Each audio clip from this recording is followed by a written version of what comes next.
Welcome you all in our classes provided by एमडीएन public school. Here is Anjali to teach you business studies. हाँ जी, हम लोगों ने हमारा chapter 2.2 start किया गया कर चुके हैं, ठीक है, जिसका नाम है पार्टनरशिप ऑर्गेनाइजेशन. इसकी आज थर्ड क्लास है. हमने इसके फीचर्स, इसके मीनिंग और इसकी डेफिनेशन को पढ़ लिया है, ठीक है. जैसे कि हम लोग एक लुक व्यू दे देती हूँ, ठीक है. ये फीचर्स हम पढ़ चुके हैं. आज हम क्या पढ़ेंगे? Types of partnership. क्या है टाइप्स ऑफ पार्टनरशिप? हाँ जी, हम लोगों ने हमारी पार्टनरशिप फर्म्स को मतलब कुछ आधार पर बांटा गया है, ठीक है. आज हम इसके टाइप्स ऑफ पार्टनरशिप पढ़ेंगे, मतलब क्या है, कितने कितने टाइप से क्या है पार्टनरशिप क्रिएट हो सकती है, ठीक है. ये मैंने आपको लुक दे दी है, इसका व्यू दे दिया है, ताकि क्या है जब आप लिखो तो आपको प्रॉब्लम ना हो, ठीक है, क्योंकि मैं पिक्चर्स के थ्रू बस बताती हूँ, समझाती हूँ, तो मे बी ये आपको लिखने में हेल्प करे, ठीक है. ये सब हम पढ़ चुके हैं.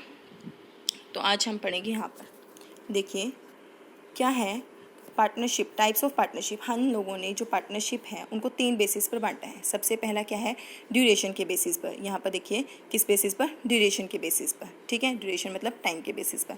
सेकंड है हमारा लायबिलिटी, यानी कि पार्टनर्स के दायित्व के अकॉर्डिंग. थर्ड है लीगैलिटी, यानी कि कानून के आधार पर, ठीक है. फिर आगे हमने इसको फर्दर 2 पार्ट्स में डिवाइड किया है. जब हम इसको समझेंगे, इन सब के मीनिंग को समझेंगे, तब क्या है ये बहुत अच्छे से समझ आ जाएगा. अब इस पिक्चर में अभी कुछ समझ नहीं आएगा, लेकिन क्या है ये आपको बाद में क्लियर हो जाएगा. देखिए सबसे पहला क्या है? On the basis of duration. Duration का मतलब क्या है? टाइम के बेसिस पर, ठीक है. टाइम के बेसिस पर कैसे बांटा गया है? देखो 3 फ्रेंड्स थे, उन्होंने जब वो पढ़ते थे ना स्कूल में साथ में, तभी उन्होंने डिसाइड कर लिया था कि हम बड़े होकर क्या करेंगे, एक बिज़नेस स्टार्ट करेंगे तीनों मिलकर, ठीक है. अब वो बड़े हो चुके हैं, अब उन्होंने क्या किया, एक फर्म क्या किए, स्टार्ट की, ठीक है. अब देखो ये हंसी हंसी खुशी खुशी क्या है, अब इन्होंने फर्म स्टार्ट की. अब ये क्या है, इसको चला रहे हैं, ठीक है. बहुत साल हो गए चलाते चलाते. अब क्या है, थोड़ी थोड़ी उनमें लड़ाई होनी स्टार्ट हुई. अब उनकी लड़ाई इतनी बढ़ गई, देखिए इनके मुँह चेहरे पर गुस्सा साफ दिख रहा है. अब ये कहते हैं कि चलो अब इसको ख़त्म करते हैं. क्या करेंगे, हम इसको ख़त्म कर देते हैं, इस पार्टनरशिप फॉर्म को ख़त्म कर देते हैं और अपना अपना हिस्सा लेकर अपने घर चले जाते हैं, ठीक है. यहाँ पर जब उनकी इच्छा हुई तब तो उन्होंने क्या किया, फॉर्म को शुरू किया, उस ऑर्गेनाइजेशन को बनाया. जैसे ही उनकी इच्छा हुई कि नहीं भैया अब हमसे नहीं संभल रहा है, हमारी लड़ाई ज़्यादा हो रही है, झगड़े ज़्यादा हो रहे हैं, तब उन्होंने क्या कर दिया, उसको ख़त्म कर दिया. यानी कि जब उनकी इच्छा थी, उस किस पर डिपेंड हुआ, उनकी इच्छा पर. विल का मतलब क्या होता है? इच्छा. तो यहाँ पर क्या है, ड्यूरेशन क्या है, उनकी इच्छा से थी. जब तक उनकी इच्छा थी, वो खुश थे, तब तक उन्होंने उस फर्म को चलाया. फिर क्या हुआ, उन्होंने उसको बंद कर दिया. यहाँ पर क्या है, उनकी इच्छा पर ये निर्भर हुआ. आई होप आपको समझ आया होगा इस पिक्चर के थ्रू, बहुत ईजी वे में इसको लिखा है, ठीक है. पर्टिकुलर पार्टनरशिप क्या होती है? विशेष तरह की जो पार्टनरशिप होती है. इसमें क्या होता है, देखिए इस पिक्चर में क्या है, 3 लोग आपस में मिले, उन्होंने क्या किया, पार्टनरशिप की. किस चीज़ में? कि इन्होंने पार्टनरशिप की, कॉन्ट्रैक्ट किया कि हम पार्टनर्स रहेंगे इस फर्म में जब तक क्या है ये जो बिल्डिंग दिखाई दे रही है वो बनकर तैयार नहीं हो जाती. मतलब इनका ये टारगेट है, इनका ये उद्देश्य है कि ये बिल्डिंग हम तीनों मिलकर बनाएंगे. जैसे ही ये बिल्डिंग बनकर तैयार हुई, इनकी पार्टनरशिप ऑटोमेटिकली क्या हो जाएगी, ख़त्म हो जाएगी, ठीक है. जो इनके बीच में पार्टनरशिप में क्या होता है, कॉन्ट्रैक्ट होता है ना. तो पार्टनरशिप में जो एक कॉन्ट्रैक्ट होता है, ठीक है, ये क्या है तब बना जब मतलब ये जैसे ही बना था, ठीक है, किस पर्पज़ के लिए बना था, यहाँ पर एक कॉन्ट्रैक्ट हुआ था उनके बीच में. किस पर्पज़ के लिए हुआ था? वो इस बिल्डिंग को बनाने के लिए. जैसे ही वो बिल्डिंग बन चुकी है, तब क्या है, उनका वो कॉन्ट्रैक्ट भी ख़त्म हो जाएगा और उनकी जो पार्टनरशिप है वो भी ख़त्म हो जाएगी, ठीक है.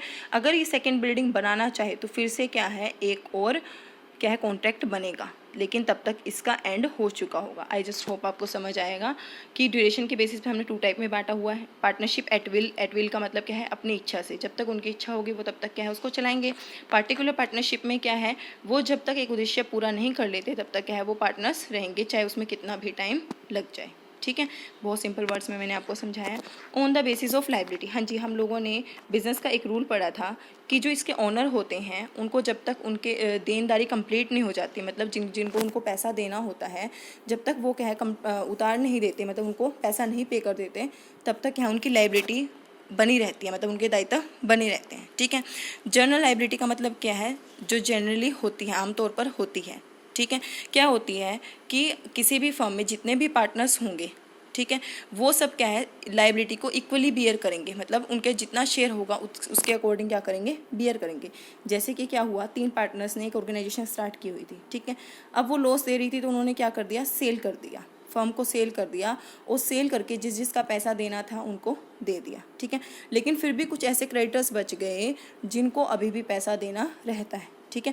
तो उस केस में जब तक सभी क्रेडिटर्स की पेमेंट नहीं हो जाती, तब तक पूरा दायित्व इन तीनों पार्टनर्स के ऊपर रहेगा कि इनको पेमेंट हो जाए, ठीक है, इनको पेमेंट हो जाए। इसका मतलब क्या है, जनरली लाइबिलिटी है, ये उनकी जनरल लाइबिलिटी है जो आमतौर पर पार्टनरशिप फर्म में दिखाई देती है। ठीक है, समझ आया आपको कि जब तक क्या है सभी दायित्व मतलब सभी लाइबिलिटी उनकी पूरी नहीं हो जाती, सभी क्रेडिटर्स को पेमेंट नहीं हो जाती, तब तक क्या है वो लायबल रहेंगे उसको पेमेंट करने के लिए। ठीक है, लिमिटेड पार्टनरशिप क्या है, इसके थोड़ा सा अपोजिट है। ठीक है, इसमें क्या होता है, एक पार्टनर तो क्या होता है अनलिमिटेड होता है, एटलीस्ट वन पार्टनर क्या होता है अनलिमिटेड लाइबिलिटी वाला होता है। बाकी जो होते हैं मतलब वो कौन सी होते हैं, लिमिटेड लाइबिलिटी वाले। जैसे कि क्या है, एक एग्जांपल लेते हैं, इसमें क्या है ABC 3 क्या है पार्टनर है। ठीक है, तीनों ने मिलकर क्या है बिजनेस स्टार्ट किया। B और C ने कहा कि हम तो लिमिटेड पैसा लगाएंगे। ठीक है, जितना पैसा लगाएंगे उसी के अकॉर्डिंग आप हमें क्या दे देना, प्रॉफिट दे देना। ठीक है, लेकिन A कहता है क्योंकि मैं ज़्यादा नुकसान झेलूंगा, अगर पार्टनरशिप फर्म नुकसान देगी तो क्या है मेरा प्रॉफिट क्या रहेगा, ज़्यादा रहेगा। ठीक है, तो B और C क्या हो गए, एग्री हो गए। सपोज करो, अब हम एक एग्जांपल लेते हैं। क्या है एग्जांपल, ये देखिए, यहाँ पर B और C ने क्या किया, 10 + 10 लाख रुपए लगाए। मतलब B ने भी कितने लगाए, 10, और C ने भी कितने लगाए, 10। अगर पार्टनरशिप फर्म में क्या है लॉस हो जाता है तो ये सिर्फ कितना बियर करेंगे, अपने अपने 10-10 लाख का। यानी कि उनकी जो लाइबिलिटी रहेगी वो लिमिटेड रहेगी, कहाँ तक, 10 लाख तक। ठीक है, चाहे कितना भी लॉस हो जाए, चाहे करोड़ का नुकसान हो जाए, चाहे कितना भी नुकसान हो जाए, वो कहाँ तक लाइबल रहेंगे, 10 लाख तक। लेकिन उसके बाद जितना भी लॉस होगा वो कौन बियर करेगा, अकेला A। कौन बियर करेगा, A। चाहे वो 20 लाख का हो, चाहे वो 50 लाख का हो। ठीक है, तो आई जस्ट होप आपको समझ आया होगा कि लिमिटेड पार्टनरशिप में क्या होता है, लिमिटेड पार्टनरशिप में क्या होता है कि कुछ पार्टनर ऐसा मतलब आपस में तय करते हैं कि हम लोग तो क्या है लिमिटेड लाइबिलिटी ही पे करेंगे। मतलब इन केस अगर कोई लॉस हो जाएगा तो हम एक लिमिट में ही उसको बियर करेंगे। ठीक है, लेकिन एक ऐसा पार्टनर एटलीस्ट हर फर्म में होता है जिसकी लाइबिलिटी क्या होती है, अनलिमिटेड। इसका मतलब क्या है, इन केस लॉस हो जाए तो उसको क्या है अपने घर से भी क्या है अमाउंट को लाना पड़ेगा, अपने घर से भी पैसों को लाना पड़ेगा और क्रेडिटर्स को पे करना पड़ेगा। ठीक है, तो एक और रूल है कि हर एक पार्टनरशिप फर्म में एटलीस्ट एक अनलिमिटेड लाइबिलिटी वाला पार्टनरशिप होना ज़रूरी है। ऐसा नहीं है कि सबके सब ये बोल दे कि हम तो 10-10 लाख या हम लिमिटेड ही लॉस को बियर करेंगे। ठीक है, रिस्क को बियर करेंगे। ठीक है, जस्ट होप आपको समझ आया होगा। ठीक है, उसके बाद हमारा आता है लीगल और इलीगल पार्टनरशिप। हाँ जी, आप लोगों को पता है हमारी जो पार्टनरशिप एक्ट 1932 है, हाँ जी हमारा जो एक्ट है पार्टनरशिप एक्ट 1932, उसके अकॉर्डिंग ही पार्टनरशिप फर्म काम करती है। ठीक है, कुछ पार्टनरशिप फर्म क्या होती हैं अपने आप को रजिस्टर करवा लेते हैं उस एक्ट के अंदर, पार्टनरशिप एक्ट 1932 के अंदर। ठीक है, और कुछ क्या है नहीं करवाती। लेकिन ये कहता है कि किसी भी फर्म का अपने आप को रजिस्टर करवाना उसकी इच्छा पर निर्भर करता है। मतलब कोई फर्म चाहे तो वो अपने आप को रजिस्टर करवा सकता है, कोई फर्म चाहे तो वो उसकी मर्जी है नहीं भी करवा सकता है। लेकिन हर एक पार्टनरशिप फर्म को उस एक्ट के अकॉर्डिंग ही अपने बिजनेस को करना होगा। ठीक है, उस एक्ट में क्या क्या बोला गया है कि जो फर्म है उसका जो पर्पस होना चाहिए, मतलब जो बिजनेस है वो किसी एक लॉफुल पर्पस के लिए होना चाहिए। मतलब वो जो पार्टनरशिप क्रिएट हुई है वो क्या होनी चाहिए, लीगल होनी चाहिए। जैसे कि अगर किसी ने बोल दिया कि हम लोग तो क्या है चलो इकट्ठे मिलते हैं और कल को उसका मर्डर करेंगे, तो ये क्या है, इलीगल है। ठीक है, तो पार्टनरशिप वहीं पर होगी जहाँ पर क्या है पार्टनरशिप कहाँ पर होगी, जहाँ पर क्या है कोई पर्पस क्या होगा, लीगल होगा। ठीक है, उसके बाद सेकंड पॉइंट क्या है कि कोई भी पार्टनरशिप फर्म ऐसी नहीं होगी जो कि क्या है पब्लिक के लिए नुकसानदायक हो। मतलब अगर कोई पार्टनरशिप फर्म ऐसा कार्य कर रही है जिसका इफेक्ट पब्लिक पर हो रहा है तो वो भी क्या हो जाएगी, इलीगल हो जाएगी, वो लीगल नहीं रहेगी। ठीक है, थर्ड क्या है, आप लोगों को पता है एक्ट क्या कहता है कि जो मिनिमम मेंबर होने चाहिए पार्टनरशिप फर्म में वो कितने होने चाहिए, 2, और मैक्सिमम कितने होने चाहिए, 20। अगर जो मेंबर है वो 2 से कम होते हैं या फिर 20 से ज़्यादा होते हैं तो वो क्या बन जाएगी, इलीगल बन जाएगी। ठीक है, तो और क्या है, फोर्थ पॉइंट क्या है, कोई भी ऐसा पर्सन पार्टनर नहीं बन सकता जिसको क्या है लॉ के द्वारा इनएलिजिबल बोला गया है। जैसे कि क्या है कोई अनसाउंड माइंड का पर्सन है तो वो पार्टनर नहीं बन सकता। ठीक है, तो लीगल फर्म होने के लिए इन सभी कंडीशन को फुलफिल करना ज़रूरी है।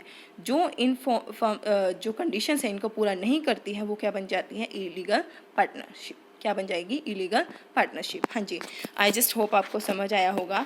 पार्टनरशिप एट विल का मतलब क्या होता है कि वो अपनी इच्छा से, जब तक उनकी इच्छा होती है तब तक उस फर्म को कंटिन्यू रखते हैं, जैसे ही उनका मन उतरता है या फिर क्या है वो अब चाहते हैं कि वो बंद हो जाए तो वो बंद हो जाते हैं। पार्टिकुलर पार्टनरशिप क्या होती है, इसमें क्या है एक पर्पज़ के लिए फर्म बनती है, जैसे ही वो पर्पज़ पूरा हो जाता है वो क्या है फर्म भी क्या हो जाती है, ख़त्म हो जाती है।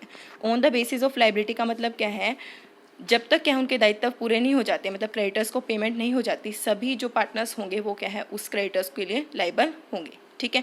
लिमिटेड पार्टनरशिप में क्या होता है कि कुछ पार्टनर तो क्या हो जाते हैं, उनकी लाइबिलिटी को लिमिटेड करवा लेते हैं, मतलब वो उस लिमिटेड पैसों के लिए ही क्या हो जाएंगे, मतलब उस लिमिटेड मनी के लिए ही क्या होंगे, लाइबल होंगे। लेकिन एक पर्सन क्या होगा, एटलीस्ट वन पर्सन क्या होगा, अनलिमिटेड लाइबिलिटी वाला होगा। इन केस अगर लॉस हो जाएगा तो उसको क्या है अपनी जेब से, अपनी पॉकेट से क्या है उसको बियर करना पड़ेगा। ठीक है। लीगल और इलीगल पार्टनरशिप कौन सी होती है, जो पार्टनरशिप एक्ट 1932 में कुछ कंडीशंस दी गई है, जो फर्म वो कंडीशन फुलफ़िल कर लेता है वो तो क्या होगा, लीगल होगी, और जो क्या है उन कंडीशंस को फुलफ़िल नहीं करता है तो वो पार्टनरशिप क्या हो जाएगी, इलीगल हो जाएगी। आई जस्ट होप आपको समझ आया होगा। अब आपको इस पिक्चर को भी समझने में ज़्यादा प्रॉब्लम नहीं आएगी। देखिए, ड्यूरेशन के बेसिस पे पार्टनरशिप एट विल जो कि अपनी इच्छा से होती है, पर्टिकुलर पार्टनरशिप जो एक स्पेशल पर्पज़ के लिए होती है। ठीक है। लाइबिलिटी यानी कि जनरल पार्टनरशिप, जिसमें क्या है सभी लोगों की जो लाइबिलिटी होती है वो क्या है शेयर के अकॉर्डिंग होती है। लिमिटेड पार्टनरशिप में क्या है वो कुछ पार्टनर्स बोलते हैं कि हम लोग तो इतने ही अमाउंट को बियर करेंगे। ठीक है। और क्या है उसके बाद लीगैलिटी, कानून लीगैलिटी के बेस पर क्या है लीगल पार्टनरशिप जो 1932 एक्ट के सभी कंडीशंस को फुलफिल करती हैं वो तो लीगल होंगी, और जो नहीं करती हैं वो क्या हो जाएंगी, इलीगल हो जाएंगी। आई जस्ट होप आपको समझ आया होगा। तो मिलते हैं हमारी नेक्स्ट क्लास में, तब तक के लिए स्टे सेफ, स्टे हेल्दी।